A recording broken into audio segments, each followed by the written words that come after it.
If you look at what's happening with gold right now and treasuries, there's a inverse correlation. Gold is being increasingly held by central banks. Maybe gold is that canary in the gold mine for all this. And actually, we're predicting, I'm not sure what your stance on silver is, that silver's going to make some pretty momentous moves. We're talking $300 silver. I always ask myself, if you're going to get to those kind of valuations, what's the context of the world around?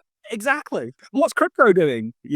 I love silver. Love gold too. So I always recommend people have like 3 to 6 months worth of capital held somewhere that's kind of like their emergency fund. And so for the last 4 years, I've held all of my emergency fund in gold and silver and actually just liquidated all the gold that I had and swapped for crypto when we crest like 3,500. Because I do think that there is going to be a pullback. I think you're going to see somewhere around $2,000 or $2,100 gold when all of this actually kind of plays out. But again, back into a bull market after that, maybe even repriced after that if it is used and pegged to gold in some capacity to back currencies. But with silver, it's interesting because look at the gold to silver ratio.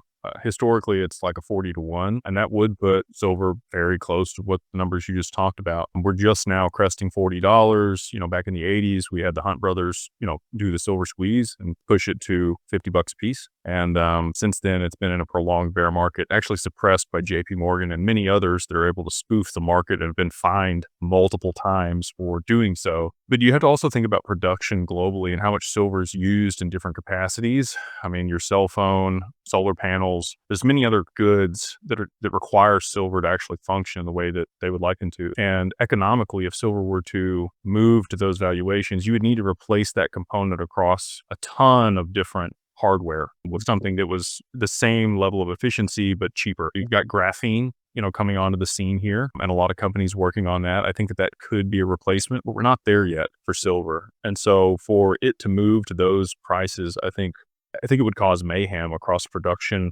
and economically, for multiple applications. So I think that $100 silver is very reasonable, but I'd be hesitant to call for anything higher than that just because of the constraints that I just mentioned.